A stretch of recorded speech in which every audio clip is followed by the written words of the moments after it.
Dalam rangka memperingati Hari Anti Korupsi Sedunia yang jatuh pada tanggal 9 Desember 2020, KPK menyelenggarakan serangkaian diskusi dengan mengundang panelis yang merupakan praktisi di bidang masing-masing. Diharapkan masyarakat mendapatkan pandangan yang lebih realistis dari berbagai perspektif. Rangkaian diskusi bersifat tertutup dan tidak disiarkan untuk masyarakat luas. Pelaksanaannya akan dipimpin oleh satu orang fasilitator dan melibatkan maksimal 5 orang narasumber terpilih.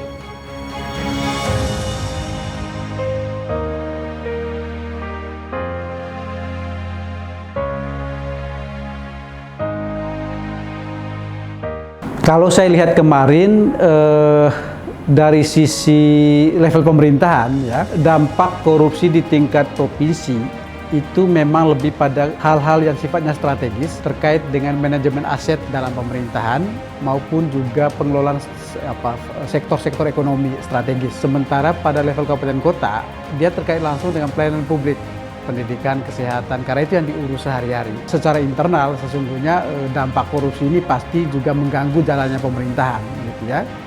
Alokasi sumber daya yang sudah didesain dengan bagus misalnya kemudian terganggu karena kemudian sebagian itu lari ke tempat-tempat yang tidak seharusnya, begitu. Dan tentu juga mempengaruhi ekosistem pemerintahan. Seluruh narasumber berpendapat bahwa korupsi di Indonesia secara umum terjadi secara sistemik.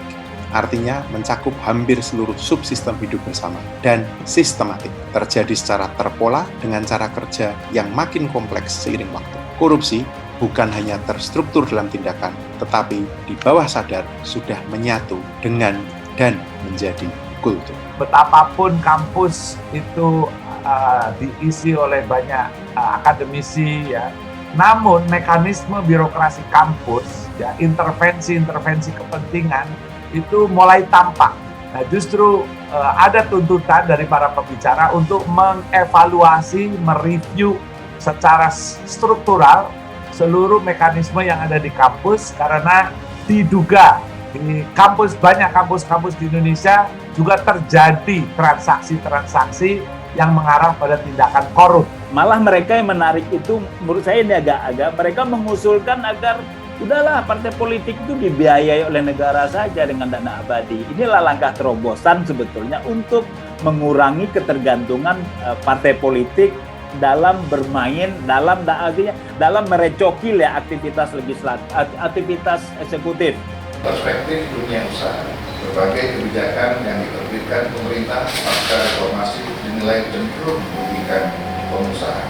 Kondisi ini juga disinyalir menjadi salah satu faktor pemicu lahirnya perilaku korup yang melibatkan pihak usaha dan dunia usaha. Secara prinsip dalam konteks dunia usaha, di satu sisi ingin berpartisipasi dalam proses bisnis yang berjalan sangat fair. Namun sisi lain juga dihadapkan pada hambatan-hambatan dalam birokrasi atau mekanisme bisnis yang tidak transparan. Jadi kekhawatiran justru terjadinya delegitimasi yang sangat besar terhadap partai politik. Masyarakat tidak lagi percaya pada partai politik karena dianggap perilaku individu itu mencerminkan perilaku partai politiknya. Padahal sesungguhnya yang mereka banyak sampaikan adalah banyak korupsi itu yang dilakukan oleh politisi itu dilakukan semata-mata oleh individu. Memang betul ada sebagian dari harta yang dikorupsinya itu digunakan untuk biaya partai politiknya. Tetapi itu digunakan tanpa sepengetahuan oleh pengurus partai politiknya. Dan boleh jadi itu justru hanya sebagian kecil. Yang sebagian besar dari hasil korupsi itu justru dinikmati oleh individu-individu itu. Yang kemarin jadi sorotan itu adalah soal keberadaan dari APH, ya, aparat penegak hukum lain, khususnya kejaksaan dan kepolisian yang hingga hari ini masih dirasa, ya tentu di banyak daerah sudah membantu, ya. Seringkali juga menimbulkan kerepotan dan ketidakpastian, gitu ya. Apalagi kalau APH ini tidak punya kesamaan pandang atau komitmen untuk menempatkan APIP itu sebagai garda depan, sebagai early warning system dulu. Apa yang dikerjakan masih jauh dari mencukupi dan memadai.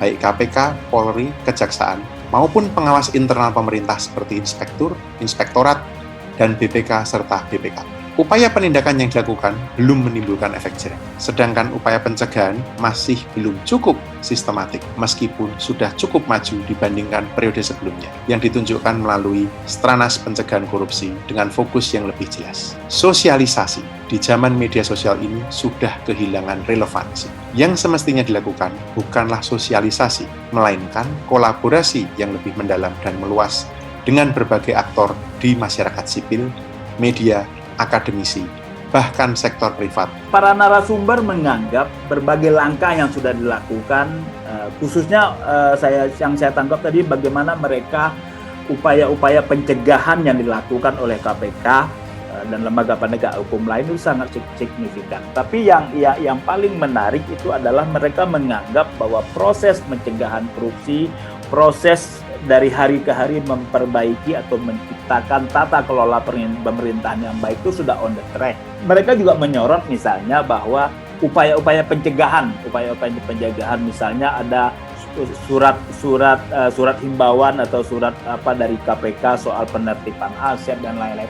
Ini sangat signifikan sekali untuk mendorong untuk menjadi sinyal loh buat aparatur sipil negara yang di bawah mereka untuk semakin hati-hati, semakin proper dalam mengelola anggaran, melaksanakan proyek dan lain-lain. Jalur-jalur korupsi yang diidentifikasi, misalnya jalur kebijakan pemerintah, itu di situ masih banyak hal yang menjadi wilayah yang belum secara efektif ditangani oleh para penegak hukum. Bahkan kasus-kasus yang sudah mampu dibawa ke ranah hukum dan sudah ada hasilnya, eksekusinya juga belum dapat dilakukan secara efektif. Nah, kemudian jalur utama transaksi korupsi melalui birokrasi, ya, karena ketidakefektifan di dalam pengelolaan birokrasi yang secara sistematis masih banyak memberikan lubang-lubang, juga kelihatannya menjadi fokus diskusi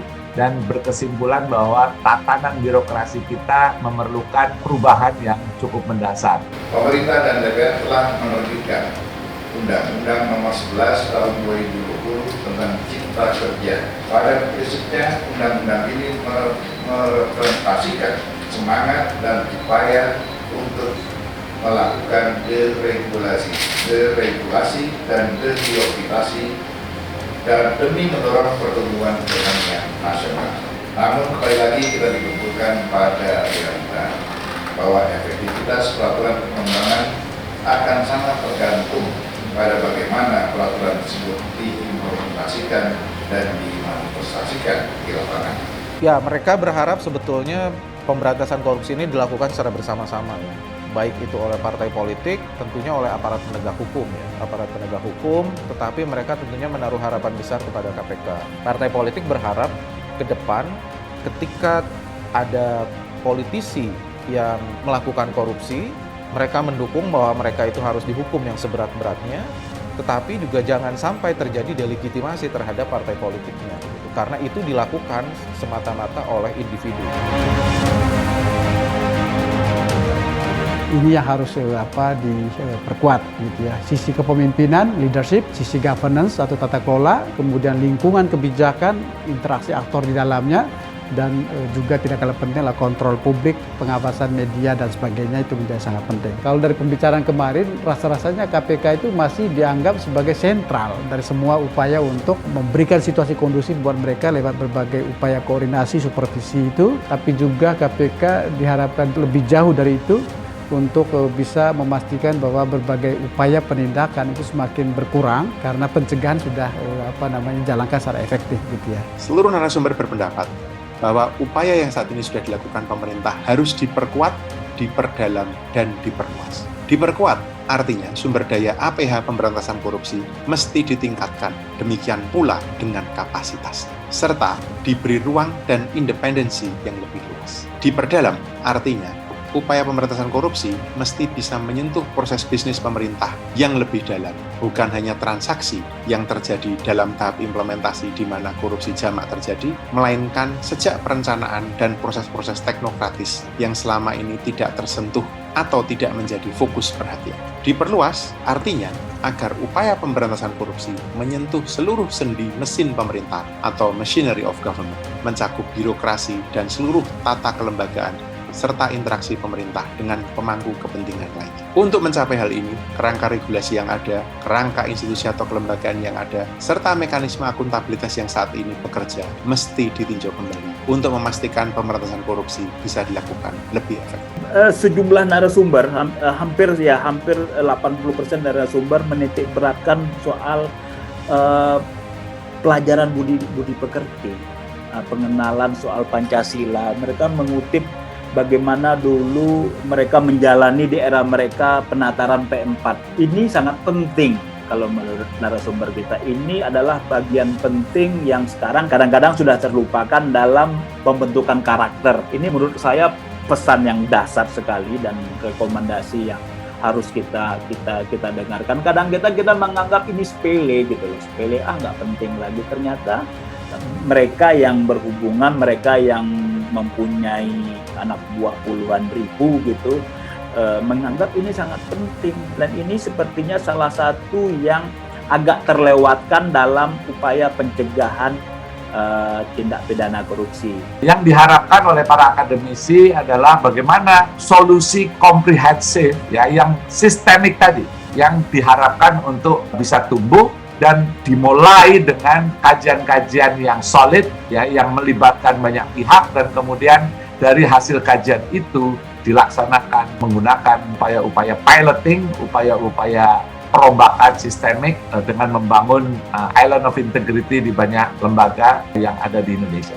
Disinilah pentingnya kita semua menitikberatkan pada upaya pemberantasan korupsi pada aspek pencegahan. Misalnya, optimalisasi sistem pelayanan berbasis satu pintu yang dapat memangkas alur birokrasi, atau melalui implementasi ISO 37001. Yang terpenting adalah bahwa agar berdampak optimal, upaya-upaya tersebut harus dilakukan melalui langkah integratif dan kolaboratif dengan melibatkan seluruh pemangku kepentingan. Mereka mengingatkan bahwa negara ini adalah negara demokrasi ya. Kita sepakat negara Republik Indonesia ini adalah negara demokrasi dan negara hukum. Oleh karena itu, peran partai politik seharusnya menjadi sangat besar. Di sisi yang lain, seharusnya demokratisasi juga justru bisa mencegah terjadinya korupsi sebetulnya. Jadi tidak benar ketika demokratisasi dianggap sebagai upaya justru menyuburkan korupsi. Ketika itu terjadi korupsi, berarti sistem demokrasinya yang harus diperbaiki. Nah, oleh karena itu mereka berharap sebetulnya KPK bisa betul-betul bekerja sama dengan partai politik, melihat praktek-praktek real seperti apa yang sesungguhnya terjadi, sehingga dengan demikian KPK pun bisa melakukan berbagai macam upaya pencegahan yang jauh lebih jitu untuk mengatasi problem korupsi yang sudah sistemik ini. Halo, nama saya Gustika. Saya aktivis tapi juga orang muda. Sebenarnya karena sandwich generation kerjanya macam-macam, jadi bingung harus bilang dari mana. Dan sebagai orang yang kerjanya macam-macam, korupsi mengganggu keseharian saya dengan cara yang juga macam-macam. Dalam arti korupsi itu mengganggu proses untuk mendapatkan izin tertentu untuk beberapa pekerjaan, dan itu juga menjadi lingkaran setan ya di sini, di Indonesia ini. Jadi harapan aku untuk KPK, tapi juga bukan hanya KPK, tapi negara harus punya target untuk menurunkan korupsi setiap tahunnya, dan ini adalah sebuah proses. Jadi semangat untuk semua yang kerja di KPK, dan semoga anti korupsi itu akan menggantikan budaya korupsi di Indonesia, dan suatu hari tidak perlu lagi adanya lembaga yang memang mencari korupsi di Indonesia, karena di Indonesia sudah tidak ada lagi korupsi. Itu harapan. Terima kasih. Halo teman-teman semua, saya Manik Margana Mahendra. Menurut saya korupsi tentunya sangat mengganggu ya. Dengan skala berapapun dia pasti sangat-sangat mengganggu kita dari kehidupan sehari-hari hingga kehidupan di masa yang akan datang. Dan saya sangat-sangat yakin bahwa anak-anak muda saat ini tidak boleh lagi diberikan janji-janji manis bahwa mereka adalah pemimpin masa depan. Karena toh yang menjanjikan juga lah yang mengkorupsi masa depan itu sendiri. Saatnya anak-anak muda bergerak, saatnya anak-anak muda saat ini sadar bahwa mereka juga layak hidup bukan untuk masa depan, tapi juga masa sekarang. Mereka tidak hanya layak hidup untuk diiming-imingkan menjadi pemimpin masa yang akan datang, tapi mereka juga harus menjadi pemimpin mulai dari detik ini sekarang juga. Karenanya, pada teman-teman semua, KPK, lembaga-lembaga pemerintahan maupun organisasi-organisasi masyarakat, semangat terus untuk merawat ingatan, untuk terus merawat keresahan kita terhadap masalah korupsi yang akhirnya akan berdampak buruk bagi kita maupun generasi yang akan datang. Semoga terus dikuatkan, dan selamat Hari Anti Korupsi Sedunia, karena perjuangan melawan korupsi adalah perjuangan sepanjang hayat. Terima kasih. Halo, nama saya Lia Toriana, saya founder dari Youth Proactive. Selama 13 tahun terakhir saya aktif di non-profit profesional dan juga sebagai aktivis. Seberapa mengganggu sih korupsi buat saya, buat keluarga, buat lingkungan kita udah sangat mengganggu sekali. Kalau skalanya 1-10 mungkin 20 ya, 2 kali lipatnya 10 gitu, dan luar biasa mengganggu. Bukan hanya karena ini berdampak langsung bagi kami gitu ya, bagi kita semua, tapi bagaimana kemudian ini bisa berdampak bagi generasi hari ini dan di masa depan begitu. Dan tentu meskipun dari gangguan yang luar biasa tadi, saya tetap memiliki harapan untuk Indonesia yang tentunya jadi lebih baik gitu ya. Saya masih mau punya optimisme bahwa ke depan generasi kita semuanya, tidak hanya generasi hari ini di masa depan, tapi generasi yang punya PR sebetulnya yang buat apa yang terjadi di hari ini itu sama-sama bertanggung jawab, accountable gitu ya, to takes everyone accountable gitu ya, bahwa apa yang mau kita lakukan di Indonesia ke depan itu tidak hanya akan merugikan kita, tapi mestinya bisa membawa manfaat untuk kita semua. Selamat Hari Anti Korupsi Sedunia. Ini bukan cuma peringatan, ini bukan cuma perayaan, ini adalah perlawanan kita semua untuk melawan korupsi. Semangat untuk kita semua sekali lagi, dan semangat juga untuk KPK dan teman-teman. Terima kasih.